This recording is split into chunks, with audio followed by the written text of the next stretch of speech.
Welcome to the Not Just a Pony Ride podcast, presented to you by Hetra University. If you've landed here, you're probably passionate about how horses help people.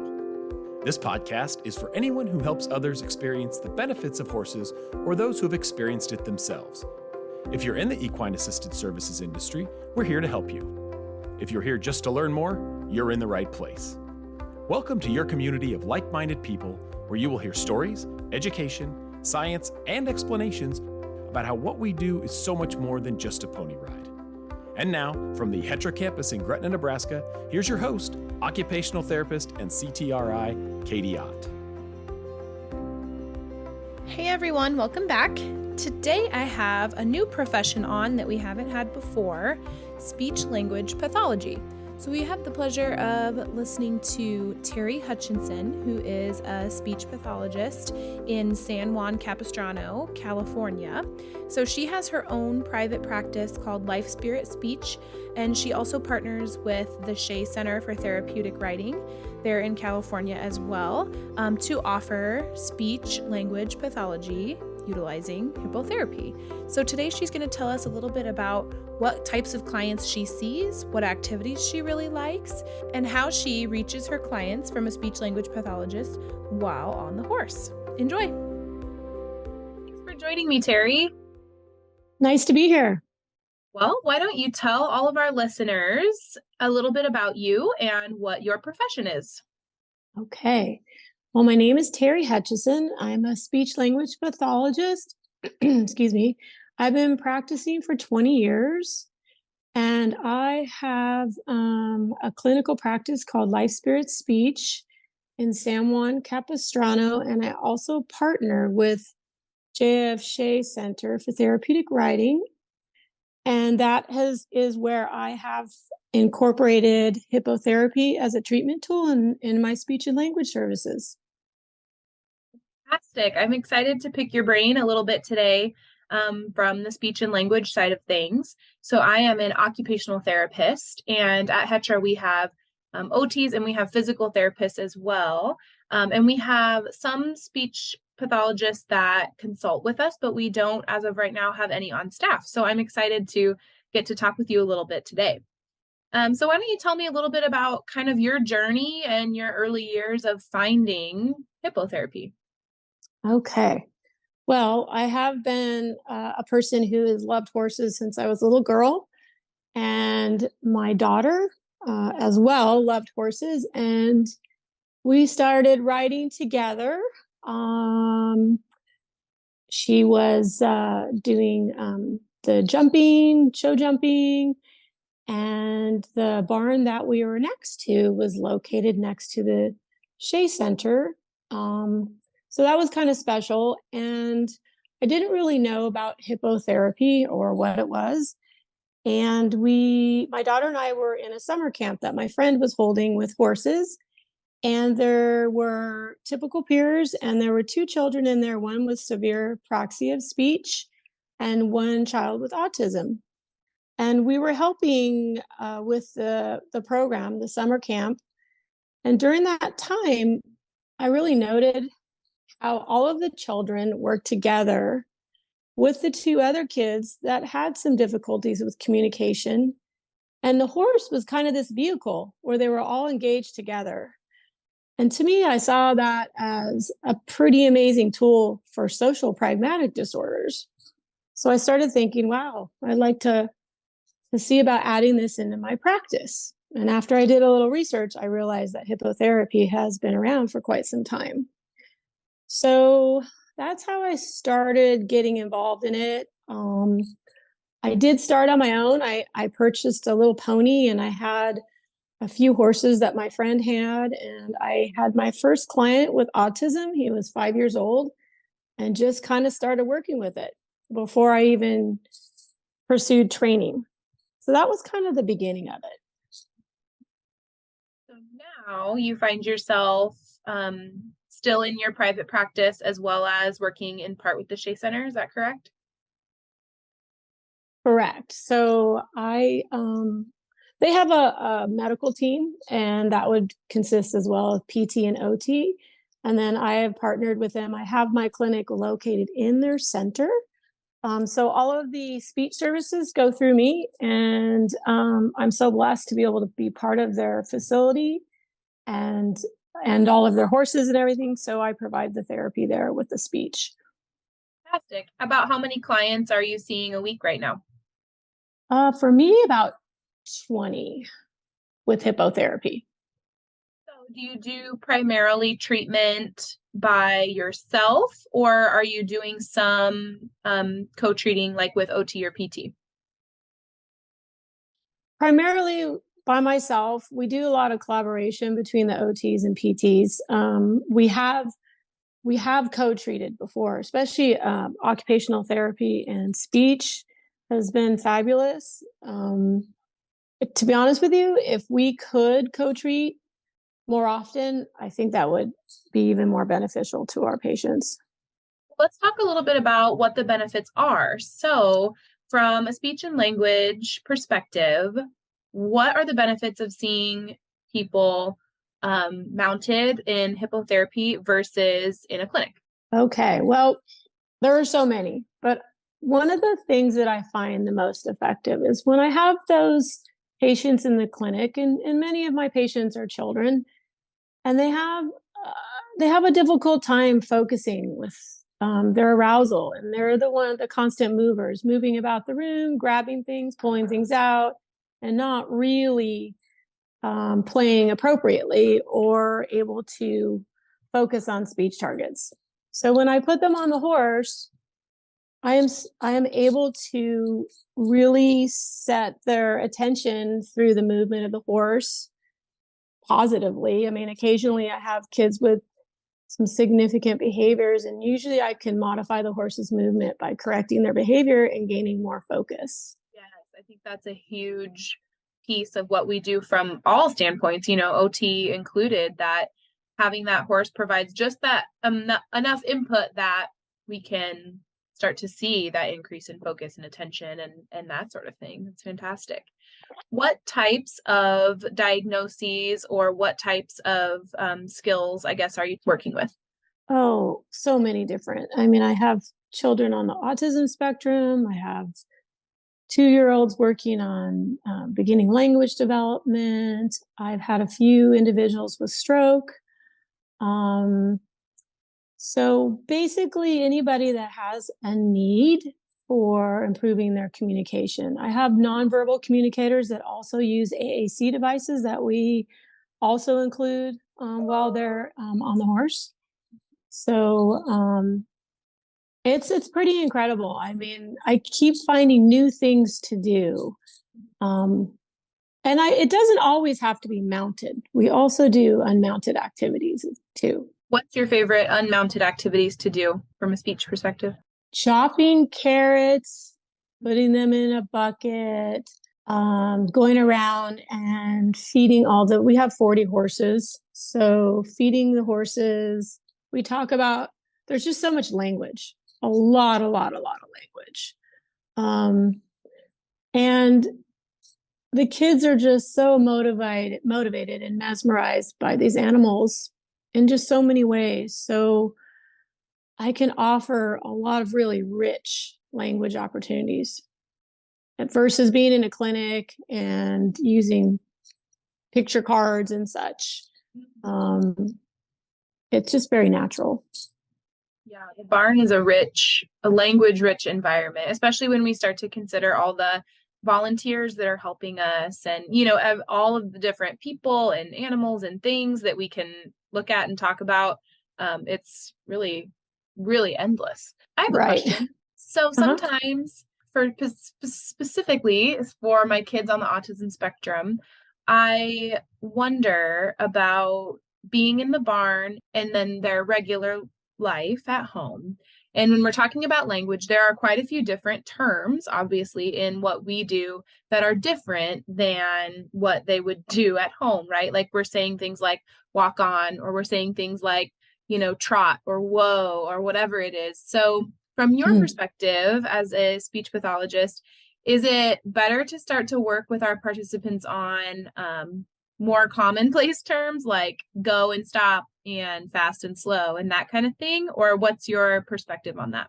Absolutely use more natural, typical terms that they're going to use at home.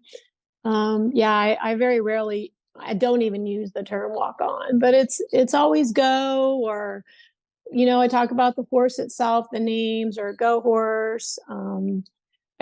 Trot is run, go fast. Try to use vocabulary that is more appropriate and suited for their daily life. Comes to using like visuals or using a device that some of our riders and participants do use, what's the best way to keep that accessible? I find that that can be a struggle for me, is having that device ready, but when you're on the horse, it's kind of, you're holding it and walking, and how do you kind of keep their speech accessible to them all the time?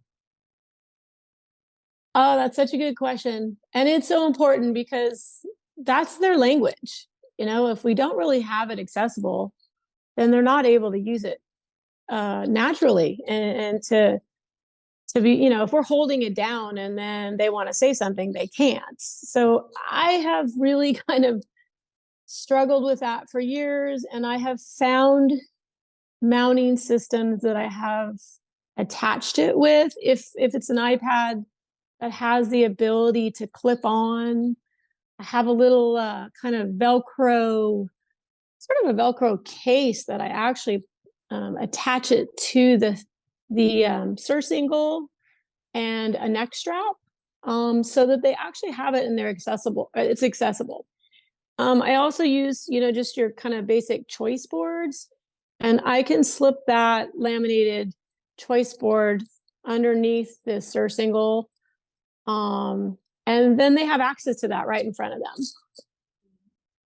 Yeah, I've seen some like strips, like language strips and that kind of thing, where they can like kind of touch, and it looks similar to their device, but is a little bit more accessible for them, I think, and for us on the horse. I've seen that done.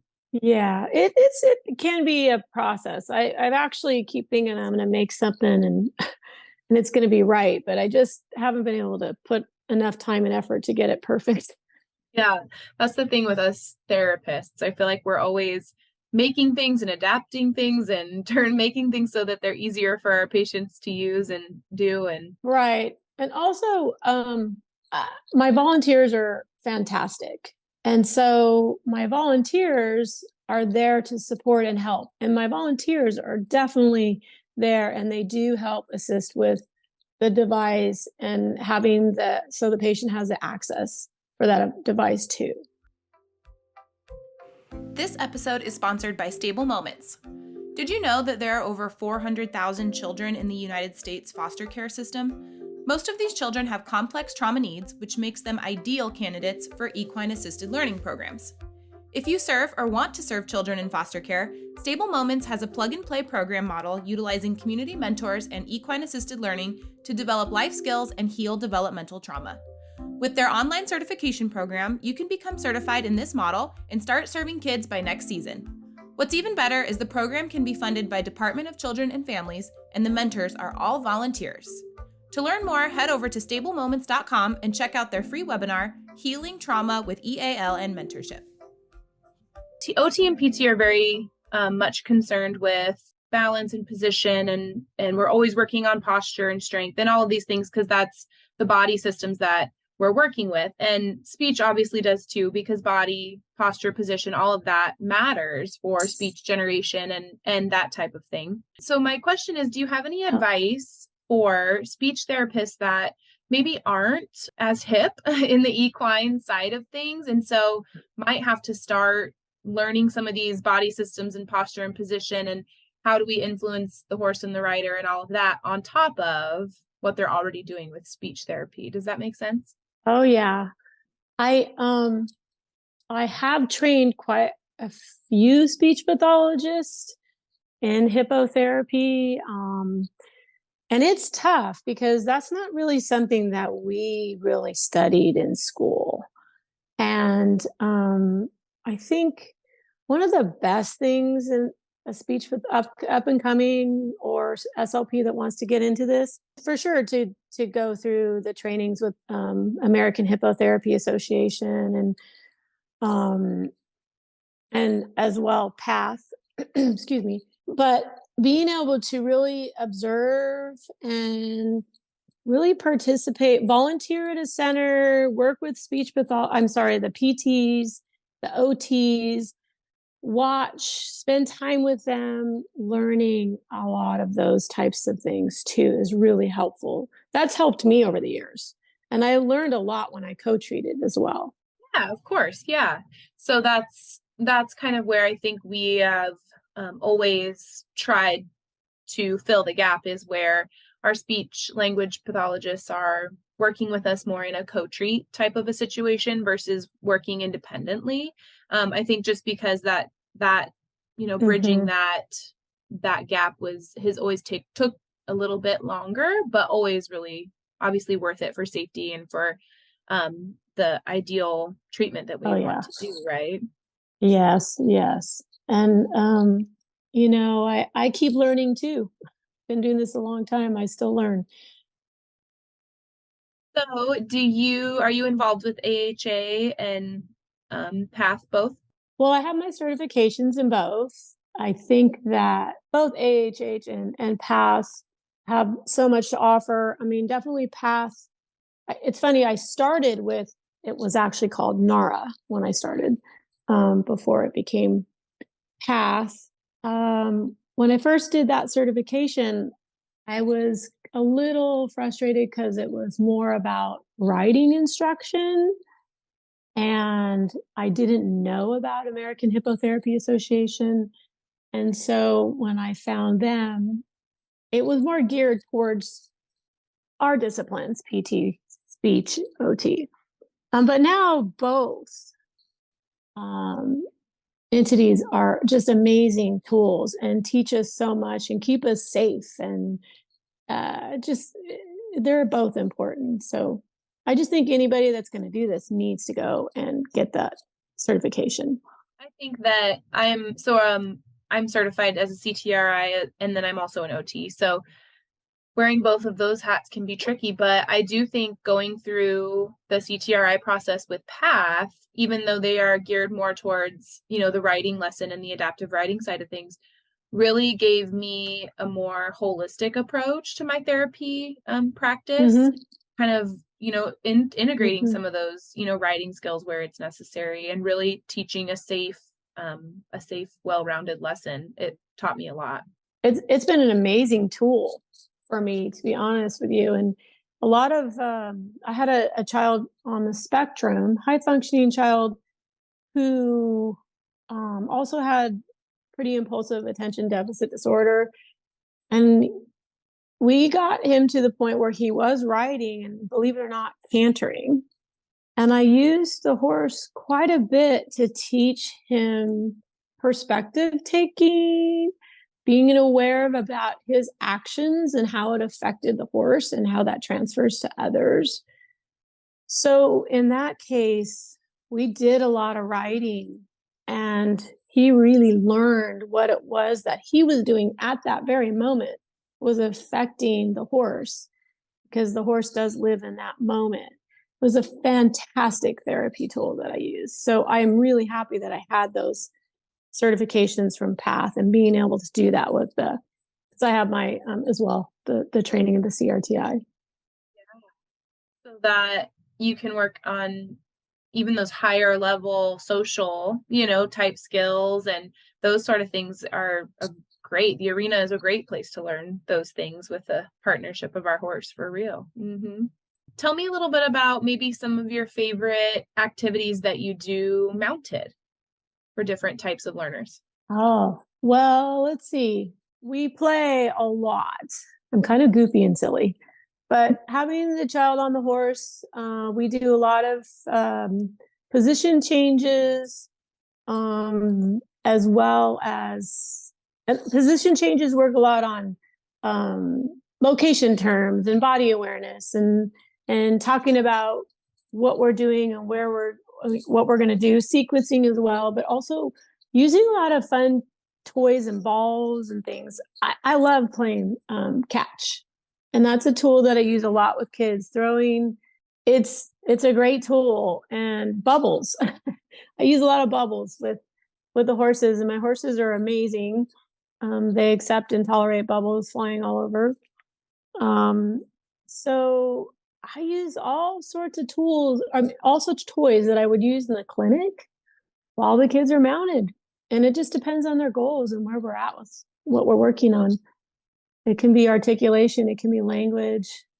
One of the things that I love the most about the horse too with my nonverbal communicators is once they're mounted, once they feel that movement, and when we stop, they want more. And it is usually pretty easy for me to get that patient somewhere close to either making a gesture independently or modeling a gesture for asking for that go forward movement. I would agree that sometimes I struggle with joint attention with some of my nonverbal communicators, especially on the autism spectrum, because things that I would do in the clinic, like maybe play with something that they really like and then wait for them to make that attention with me because they want that object or whatever, and they would come to me. Well, now that we're on the horse, sometimes I struggle with how they're up quite a bit higher than I, and how to get that joint attention when they're just like really loving the horse and what's happening below them is not of their concern. Do you have any advice for that? Oh, yes. That's a big deal. So I love ponies with good quality movement, which is really, really important. You're right on. So unfortunately, the horses can be kind of tall, which is not necessarily always the best when you're trying to achieve joint attention, because it's really easy for them to avoid more.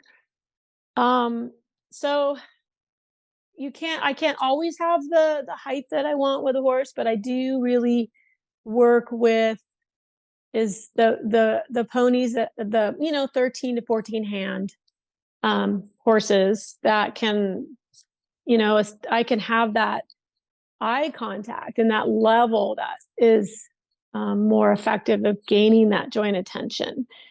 Sometimes I do go stand on the 3-step stair. Obviously we're not moving, but going around the arena and we do little stopping spots where I climb back up and we do a little activity, and then I'm eye to eye, face to face with them. Glad you said that, because I started doing that with our little 3-step blocks. I was like, I don't know what else to do. And the only really good match movement wise and horse wise for this particular participant I'm thinking of was quite a bit taller. So here I was on my 3-step block trying to get that joint attention, and I felt kind of silly for a while, but then it ended up working out okay. So I'm glad you said that. Right. And there are clients that can't be on ponies. They're just the size, weight, everything. So I have a few of those too. Right. Well, is there anything else that you would share with any aspiring speech pathologists that want to get into this area of practice?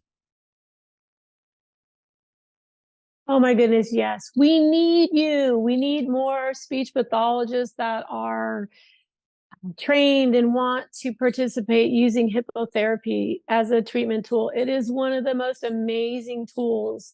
I can't imagine doing this job without it. I really just can't. It's such a fabulous tool. And we really, really need more SLPs out there.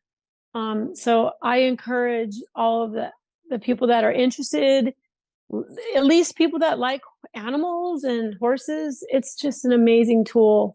I could talk all day long about how much there is that the horse offers, but yes, I think seek it out, find a center that's would like to have you there and train or have you observe or volunteer. You can even start just as a volunteer. It's such a great way to get involved and find out, is this something I want to do? So I encourage that. ASHA is recognizing hippotherapy as a treatment tool now. So I think that is helpful that speech pathologists are going to get more involved as well. We just need insurance companies to follow suit. Yeah, that's a whole other discussion. Right. All right. Well, I always end my podcast kind of with the same question for the season. And this year, or this season, season 3, The question is, if you could give your young professional self some advice, what would you tell yourself? I would say pick the area of speech pathology that you're best suited for and go for it. And you know what? You'll be so happy in this career because there's so much that you can do, but just finding finding the area that you fit best in. I think that's true for lots of therapists in general. Like there's so much we can do with OT. There's so much you can do with PT, and there's so much you can do with speech, but what do you love, or what's your niche? And, kind of grow towards what makes you happiest. Yeah, I think that makes us better therapists. Thank you for taking time out of your busy schedule, Terri. I know that you've got a lot going on there, but I appreciate you. And I think our listeners will enjoy hearing a little bit about what speech language pathology has to offer. So thank you so much. I appreciate being on your podcast. Thanks for listening to another episode. Until the next one launches, stay connected to our community by joining the Not Just a Pony Ride Facebook group. There, we share exclusive educational content, answer your questions, and review new and exciting developments for the EAS community. Don't forget, if you have suggestions for future episode topics or a lead on a great guest that you think our audience would enjoy, click on the link in the show notes or visit us at hetrauniversity.org. This podcast is presented by Hetra University, an educational arm of the Heartland Equine Therapeutic Riding Academy. Hetra University's mission is to provide high-quality educational offerings to our participants and the EAS community. If you'd like to help us work toward our mission, you can make a donation by visiting us online at hetra.org. Again, I can't thank you all enough for helping Hetra change lives one stride at a time.